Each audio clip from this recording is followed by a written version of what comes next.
오늘 우리에게 주신 하나님의 말씀은 로마서 12장 1절 말씀입니다. 신약성경 256페이지 로마서 12장 1절 한 절의 말씀을 이건 한 목소리로 함께 읽겠습니다.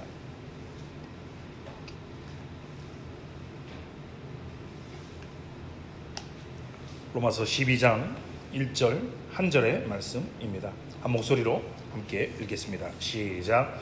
그러므로 형제들아, 내가 하나님의 모든 자비하심으로 너희를 구하노니 너희 몸을 하나님이 기뻐하시는 거룩한 산 제물로 드리라. 이는 너희가 드릴 영적 예배니라. 아멘. 그리스도 안에서 사랑하는 성도 여러분, 24년도 첫 예배의 자리에 나오신 여러분 모두에게 크신 하나님의 은혜와 평강과 복들이 충만하시기를 주님의 이름으로 축원합니다. 새해가 되면 새해 복 많이 받으십시오 라는 인사를 참 많이 하지 않습니까? 그러나 우리는 하나님의 복을 더 많이 받는, 세상이 말하는 복들 말고 성경이 말하는, 하나님이 말하시는 복들을 많이 받고 누리시는 복된 한 해 되시기 바랍니다. 24년 새해가 밝았습니다. 24년의 처음 주일 예배로 우리가 이렇게 모였습니다. 우리에게 새해를 허락해 주신 하나님께, 그리고 예배의 자리로 올 수 있도록 우리를 인도하여 주시고 우리를 지키시고 우리를 보호해 주신 하나님께 감사와 영광의 박수를 한번 올려드리겠습니다. 예배 시간에 박수를 치는 게 참 쉽지 않습니다. 그러나 새해의 시작이고 우리가 하나님께 감사하다라는 표현을 한번 해보았습니다.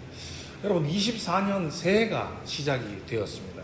여러분 어떤 마음과 그리고 어떠한 생각으로, 어떠한 시작으로 24년도를 시작하고 계십니까? 그리스도인에게 있어서 해가 바뀌고 새해의 시작이 주는 의미는 우리의 육신의 나이가 이제 한 살 더 먹었다, 세월의 연수가 더해졌다, 그런 변화만이 아닙니다. 새로운 한 해를 시작한다라는 것은 여러 분야에 있어서 지난 한 해를 마감하고 새롭게 시작하는 기회를 제공해 준다라고 할 수 있습니다. 예를 들면 이런 거죠. 내일 졸업을 하는 고등학생에게는 이제 지난해의 고등학교 생활을 마감하고 이제는 새로운 대학 생활을 시작하게 되는 새로운 기회를 제공해 주는 한 해가 되는 거죠. 중학생도 마찬가지. 중학생도 졸업을 하고 새로운 친구, 새로운 학교, 그리고 새로운 선생님들, 새로운 고등학교에 지나가는 새로운 기회를 제공받게 되는 거죠. 여러분, 지난 한 해 어떠셨습니까? 2023년 아픔도 있지 않았습니까? 슬픔도 있었을 것입니다. 그리고 남들에게 차마 말할 수 없었던 고난도 있었고 고통도 있었지만 새로운 소망과 희망을 가지고 다시 시작할 수 있는 기회를 찾아본다라는 점에서 한 해의 새로운 변화를 그리고 소망하며 많은 사람들이 새해를, 연초를 시작하지 않습니까? 그래서 사람들이 새해 일출을 보면서 소원을 참 많이 빌죠. 올 한 해는 이랬으면 좋겠다. 심지어는 기도도 하지요. 우리나라에 해가 뜨는 곳, 즉 일출 명소라고 알려진 장소에는 그 지역의 그 인근의 숙박업계를 비롯해서 그곳에 가는 길까지 연초가 되면 인산인해로 북적북적하지 않습니까? 무엇을 보여주고 있습니까? 이런 기대는 신자가 아닌 일반 사람들에게도 비슷하다라고 할 수 있는 거죠. 이제 새롭게 시작한다라는 거죠. 그렇다고 여러분, 해가 바뀌는 새해에만 변화를 기대하고 기대를 가슴에 품는 건 아니죠. 어려움이 있습니다. 그리고 힘든 시간을 보내고 있으면 어떤 생각이 듭니까? 이것을 타개해야 되겠다. 변화를 좀 줘야 되겠다. 새로운 시작을 해야 되겠다. 새로운 변화를 필요하다라고 생각을 하지 않습니까? 우리가 종종 새로운 시작을 바라는 마음을 갖게 되는 것은 그 이유는 무엇입니까? 바로 우리의 자신이 변화를 필요로 하는 상황들에 우리가 직면하게 되기 때문인 거죠. 이러한 상황인식은 새로운 시작을 바라게 하는 거죠. 여러분, 그렇다면 그리스도인의 새로운 시작과 부르심의 참된 목적은 무엇이겠습니까? 하나님 앞에서 코람데오의 삶을 살아가는 그리스도의 삶이란 여러분 항상 새로운 시작을 요구받습니다. 언제라도 새로운 시작을 해야 하는 신앙의 부름을 받고 있기 때문입니다. 그리스도인들의 삶은 근본적으로 항상 그리스도의 복음으로부터 기원하는 회개를 출발점으로 하고 있습니다. 회개가 무엇입니까? 그리스도의 용서의 복음 안에서 감사를 드리는 것입니다. 하나님 앞에서 살아가는 믿음의 활동을 새롭게 하는 것입니다. 성령의 역사로 말미암는 선한 행실, 곧 하나님께서 기뻐하시는 복된 영적 제사를 드리도록 우리를 이끌어 가시는 성령의 역사를 의미합니다. 오늘 본문의 말씀을 보십시오. 그러므로 형제들아, 내가 하나님의 모든 자비하심으로 너희를 구원하노니 너희 몸을 하나님이 기뻐하시는 거룩한 산 제물로 드리라. 이는 너희가 드릴 영적 예배니라 라고 말씀합니다. 여러분, 우리가 믿고 고백하는 신앙 고백서인 웨스트민스터 소유리 문답 제1문은 이렇게 묻고 답하지 않습니까? 사람의 제일 되는 목적은 무엇입니까? 라고 묻습니다. 답은 무엇입니까? 사람의 제일 되는 목적은 하나님을 영화롭게 하는 것과 그를 영원토록 즐거워하는 것입니다 라고 답을 합니다. 하나님을 영화롭게 하고 그를 영원토록 즐거워하는 것으로 진술되는 그리스도인의 삶의 목적은 하나님께 우리 자신의 삶을 거룩한 산 제물로 드리는 영적인 예배를 통해서 실현이 되는 겁니다. 여러분, 답을 하나님을 영화롭게 하는 것과 그를 영원토록 즐거워하는 것이다 라고 해서 이 목적이 두 가지로 나누어지는 것이 아닙니다. 하나님을 영화롭게 하는 것과 그를 즐거워하는 것은 서로 다른 영적인 실상이 아닙니다. 하나님을 영화롭게 하는 것이 무엇입니까? 하나님께 드려야 할 존귀와 영광과 권능의 찬송을 세세토록 돌리며 경배하는 것입니다. 말씀을 한 군데 찾아보겠습니다. 요한계시록 5장입니다. 요한계시록 5장 12절에서 14절의 말씀을 찾아서 같이 한번 읽어보겠습니다. 신약성경 404페이지 요한계시록 5장 12절에서 14절의 말씀을 함께 읽어보겠습니다. 요한계시록 5장 12절에서 14절의 말씀입니다. 함께 읽어보겠습니다. 시작. 큰 음성으로 이르되 죽임을 당하신 어린 양은 능력과 부와 지혜와 힘과 존귀와 영광과 찬송을 받으시기에 합당하도다 하더라. 내가 또 들으니 하늘 위에와 땅 위에와 땅 아래와 바다 위에와 또 그 가운데 있는 모든 피조물이 이르되 보좌에 앉으신 이와 어린 양에게 찬송과 존귀와 영광과 권능을 세세토록 돌릴지어다 하니 내 생물이 이르되 아멘 하고 장로들은 엎드려 경배하더라. 아멘. 여러분, 그렇습니다. 우리가 고백하는 하나님을 영화롭게 하는 것은 바로 하나님께 마땅히 드려야 할 존귀와 영광과 권능의 찬송을 세세토록 돌리며 경배하는 것입니다. 그렇다면 하나님을 즐거워하는 것이란 무엇입니까? 존귀와 영광과 권능의 찬송을 세세토록 받으시기 합당하신 하나님을 예배하며 찬송하는 가운데 누리는 복된 상태를 의미하는 것입니다. 여호와를 경외하는 것이 성도의 즐거움이라고 고백하는 시편 기자의 고백들을 우리는 잘 알고 있지 않습니까? 우리에게 가장 잘 알려진 시편 1편은 여호와를 경외하는 자의 경건을 무엇이라고 표현하고 있습니까? 여호와의 율법을 즐거워하며 그 율법을 주야로 묵상하는 자이다 라고 노래하고 있지 않습니까? 사랑하는 성도 여러분, 2024년 새해가 시작되었습니다. 그리스도인으로 새로운 시작의 의미를 바르게 가지려면 이러한 그리스도인을 향한 하나님께서 부르시는 삶의 존재의 목적의 관점에서 우리의 삶을 비추어 보아야 한다는 겁니다. 이건 비단 영적인 측면에서만의 돌아봄이 아닙니다. 하나님을 사랑하는 자들을 향한 하나님의 손길은 모든 인생들의 일들 가운데 그것이 영적이든지 그것이 육적인 것이든지 합력하여서 선한 결과를 이루시는 데 유익하게 적용이 됩니다. 로마서 8장 28절의 말씀입니다.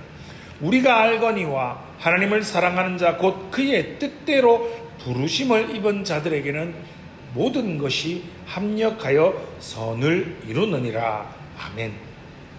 성경이 이렇게 말씀하시지 않습니까? 저와 여러분이 하나님을 사랑하는 자, 저와 여러분이 겪는 삶의 모든 일을 우리를 부르신 목적에 합당한 선을 이루도록 우리의 삶을 이끌어 가시는 하나님의 이 놀라운 섭리하심을 믿으시는 성도님들 되시기 바랍니다. 그런데 때로는요, 그것이 너무 힘듭니다. 그것이 너무 고통스럽습니다. 때로는 우리의 상황이, 우리의 여건이, 우리의 마음이 우리를 눈물 나게 하고 우리를 가슴 아프도록 정말 인생의 밑바닥까지 내려가는 아픔일지라도 그것조차 그 모든 것을 합력하여 우리의 삶을 주의 부르신 목적에 합당한 삶을 이루도록 우리의 삶을 이끌어 가시는 하나님의 놀라운 섭리하심을 믿으시기 바랍니다. 시편 기자의 고백을 들어보십시오. 고난당한 것이 내게 유익이라. 이로 말미암아 내가 주의 율례들을 배우게 되었나이다. 여호와여 내가 알거니와 주의 심판은 의로우시고 주께서 나를 괴롭게 하심은 성실하심 때문이니이다 라고 시편 119편 71절과 75절에 시편 기자가 고백하고 있습니다. 어떻습니까? 저와 여러분의 인생 가운데 우리가 겪는 모든 일들을 통해서 우리를 선하게 인도하시고 그 부르심에 합당하도록 우리를 빚어 가시는 하나님의 놀라운 섭리하심에 대한 우리의 진정한 믿음의 고백은 그 중심에는 바로 회개와 감사가 있는 겁니다. 그렇기에 그리스도인에게 있어서 가장 중요한 의미를 갖는 새로운 시작은 바로 회개입니다. 바로 감사인 겁니다. 이러한 시작이 없는 그리스도인은 흘러가는 세월을 아무리 헤아려도 그 계수함의 지혜를 모르는 어리석은 자와 다를 바가 없는 것입니다. 시편 90편 12절에 그래서 시편 기자는 이렇게 고백하는 겁니다. 우리에게 우리날 계수함을 가르치사 지혜로운 마음을 얻게 하소서라고 말입니다. 새롭게 시작되는 2024년을 그리스도인답게 성도답게 새로운 시작을 위해 우리의 지난 날을 돌아보며 회개하고 그럼에도 불구하고 우리를 지금까지 우리를 여기까지 인도해 주시고 돌보아 주신 하나님의 은혜에 감사함으로 2024년을 새롭게 시작하는 성도님들이 되시기를 주님의 이름으로 축원합니다. 여러분, 그렇다면 인간의 삶의 존재의 목적, 하나님을 영화롭게 하고 영원토록 그분을 즐거워하는 일에 비추어서 새로운 시작을 위해 그럼 우리 그리스도인은 무엇을 행해야 하는 것일까요? 오늘 나누어 드린 유인물이 있습니다. 개혁 교회의 표준 신학 문서인 하이델베르그 요리문답 86문항입니다. 이렇게 묻고 답하죠. 제가 묻습니다. 그러면 여러분이 나누어 들은 유인문을 보고 함께 답하시면 됩니다. 제가 묻습니다. 우리가 우리의 비참함에서 구원을 받은 것은 우리가 수고한 공로로 인한 것이 아니라 오직 하나님의 은혜로 그리스도로 말미암아 얻은 것일 뿐인데 어찌하여 우리는 여전히 선을 행해야만 하는 것입니까? 답해 보겠습니다. 시작. 진실로 그리스도께서는 그의 보혈로 우리를 구속하셨습니다.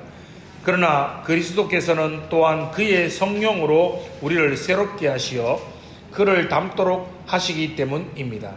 그리하여 우리는 모든 생활을 통해서 하나님께서 우리에게 행하신 모든 은택에 대해 감사를 표현하며 하나님께서는 우리를 통해 찬양을 받으십니다. 아울러 우리 각 사람은 선행의 열매를 통해 자신의 믿음을 확신케 되고 우리의 이웃들도 또한 우리의 경건한 삶으로 인해 그리스도에게로 인도함을 받게 됩니다. 라고 답합니다. 답이 조금 다를 수 있습니다. 유인물의 종류가 다르면. 다시 답을 보십시오. 무엇을 행하라고 우리에게 가르쳐 주십니까? 모든 생활을 통해서 하나님께서 우리에게 행하신 모든 은택에 대해 감사를 표현하라고 하십니다. 우리에게 베풀어 주신 모든 은택에 대해서 은혜에 대한 감사를 표현함을 통해서 선한 열매를 맺는 경건한 삶을 통하여 우리의 믿지 않는 이웃들을 그리스도에게로 인도하는 것을 행해야 한다라는 것입니다. 여러분, 이것이 바로 참된 그리스도인의 새로운 시작입니다. 그렇기에 그리스도인의 삶의 변화, 새로운 시작은 무엇으로부터 시작되는 것입니까? 그것은 바로 회개로부터 시작되는 것입니다. 회개는 그리스도인의 새로운 시작입니다. 2024년 한 해를 돌아보는 그리스도인은 지난 한 해, 2023년 한 해의 삶을 돌아보면서 하나님께 새롭게 나아가는 은혜를 구하는 일로 그 시작의 발걸음을 내딛는 것입니다. 우리에게 주어진 새로운 기회입니다. 새로운 2024년을 맞이하여 지난 날에 우리의 삶의 발자취를 돌아보면서 하나님께로부터 멀어졌던 우리의 걸음을 돌이켜서 하나님께로 나아가는 성도님들이 되시기 바랍니다. 그것은 회개로부터 출발합니다. 나눠드린 유인물 88항을 보십시오. 하이델베르그 교리문답 88항은 이렇게 교훈합니다. 어떤 일들이 있으므로 참된 회개가 이루어집니까? 함께 답해 보겠습니다. 시작. 두 가지 일들이 있어야 합니다. 옛사람을 죽이는 일과 새 사람을 살리는 일입니다. 라고 답합니다. 저와 여러분의 삶, 그리스도인의 삶은 넓은 의미에서 본다면 회개의 삶이라고 할 수 있습니다. 다시 말하면 하나님께서 우리에게 행하신 은택에 대해서 감사하는 삶은 첫 번째는 옛사람을 죽이는 일이죠. 두 번째는 새 사람을 살리는 일로 실행되기 때문입니다. 그렇다면 옛사람을 죽이는 일은 무엇입니까? 하이델베르그 89항입니다. 옛사람을 죽인다는 것은 무엇을 행하는 것입니까? 라고 묻습니다. 답은 무엇입니까? 하나님을 진노케 했던 죄로 인해 참으로 죄송한 마음을 가지고 슬퍼하며 더욱더 그것을 미워하고 그것을 피해 떠나는 것입니다. 라고 교훈합니다. 그렇다면 새 사람을 살리는 교훈은 무엇입니까? 교리문답 90항은 이렇게 묻고 답합니다. 새 사람을 살린다라는 것은 무엇을 행하는 것입니까? 그리스도로 인해 하나님을 전심으로 기뻐하며 즐거운 마음으로 하나님이 원하시는 바대로 각양의 모든 선을 행하는 것입니다. 라고 답합니다. 자, 새 사람을 살린다는 것, 곧 살아난 새 사람으로 살아간다는 것은 바로 우리를 부르신 하나님의 목적에 합당한 삶을 살아가는 것입니다. 이 대답이 바로 우리가 고백하는 웨스트민스터 소요리 문답 제1문의 답과 동일한 내용입니다.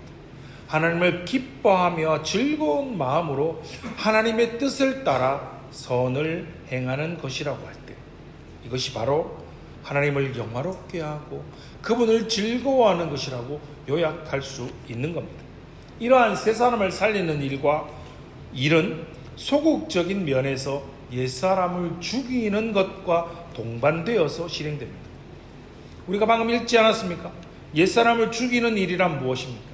하나님의 뜻에 불순종해 어긋난 일을 행한 것을 하나님께 죄송해야 하는 겁니다. 그 일을 행한 것을 슬퍼하는 겁니다. 그 일을 행한 나를 미워하며 그것을 끊어내는 것입니다. 이러한 모습을 우린 바로 회개한다라고 표현하는 겁니다. 그런데 하이델베르그 요리문답을 통해서 살펴보았던 것처럼요, 여러분, 회개는 옛사람의 일과 관련된 것을 버리는 것뿐만 아니라 새롭게 해야 할 새 사람의 일과도 관련되어 있습니다. 옛사람을 죽이는 일, 그리고 새 사람을 살리는 일, 이것이 바로 하나님을 영화롭게 하고 그분을 영원토록 즐거워하는 저와 여러분의 삶인 것입니다. 오늘 우리가 불렀던 첫 번째 찬양곡의 가사를 여러분 다시 한번 주목해서 보십시오. 주의 인자는 끝이 없고 그의 자비는 무궁하며 아침마다 새롭고 늘 새로우니 주의 성실이 큼이라. 성실하신 주님이라고 우리가 함께 찬양했습니다. 하나님의 무궁하신 인자와 긍휼이 아침마다 새롭기 때문에 하나님의 성실하심으로 인해 우리가 진멸되지 않는다라는 고백인 겁니다. 바로 예레미야가 3장 22절과 23절의 고백인 겁니다. 이 고백은요, 처음부터 창세전부터 우리를 부르신 하나님의 사랑입니다. 이 사랑을 새롭게 하는 것이 그리스도인의 새로운 시작입니다. 무슨 말인가 하면 그리스도인의 시작은 회개로부터 시작되는데, 회개로 출발하기 위해서는 우리를 위해 우리에게 베풀어 주신 그리스도의 복음의 은혜를 새롭게 상기하고 그 십자가 보혈의 은혜를 붙들고 있어야 한다는 겁니다. 우리가 그리스도의 복음의 은혜에 서 있지 않다면 그 어떠한 회개도 하나님을 영화롭게 하거나 그분을 즐거워하는 것일 수 없다는 겁니다. 복음의 은혜가 없는 회개란 그리스도인의 새로운 시작이 아니라는 겁니다. 그리스도인으로서 새로운 시작은 먼저 전적인 하나님의 은혜가 우리에게서 시작됨으로 비롯되기 때문입니다. 하나님께서 그분의 절대적인 주권적인 의지로 우리를, 저와 여러분을 택해 주셨습니다. 구원하는 일을 시작하셨습니다. 우리가 아닌 그분의 시작으로 인해서 우리의 새로운 시작이 이루어지는 것이기 때문에 그리스도인의 회개는 철저하게 복음 위에 서 있어야 하는 것입니다. 여러분, 흔히들 이렇게 이야기합니다. 회개는 율법의 정죄에 대한 두려움에서 시작된다라고 이야기하곤 합니다. 이 말이 완전히 틀린 말은 아닙니다. 그러나 이 표현은 회개의 참된 의미를 다 담아내지 못합니다. 여러분, 죄로 드러나게 하는 것은 율법입니다.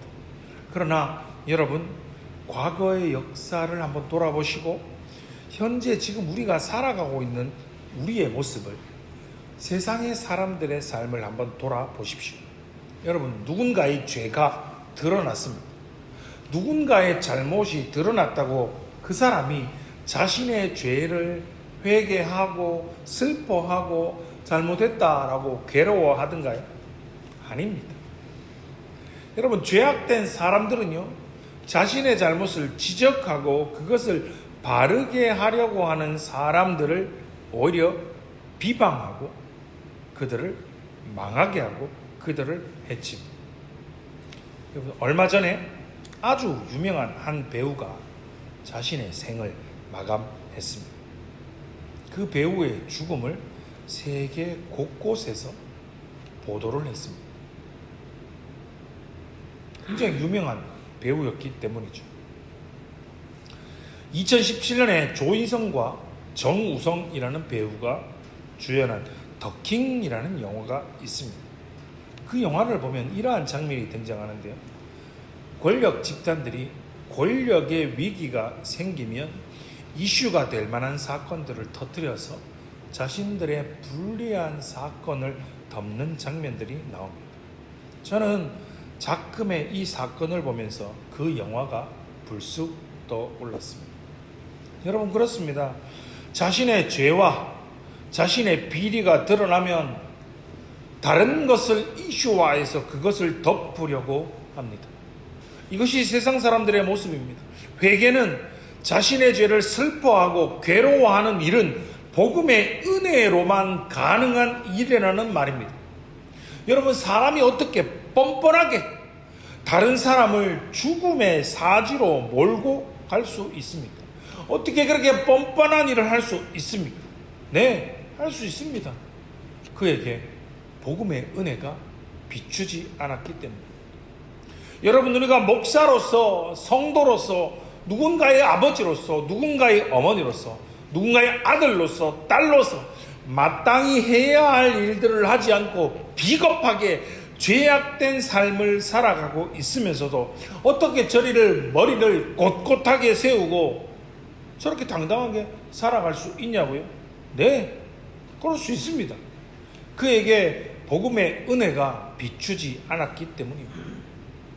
사랑하는 성도 여러분, 올 한 해 저와 여러분에게 복음의 은혜가 비추어지는 복된 한 해가 되시기를 주님의 이름으로 축원합니다. 그 복음의 은혜로 인하여서 저와 여러분의 삶을, 우리의 삶을 한번 돌이켜 보시기 바랍니다. 과연 나의 삶이 하나님을 영화롭게 하며 그를 즐거워하는 걸음으로 걸어왔는가라고 말입니다.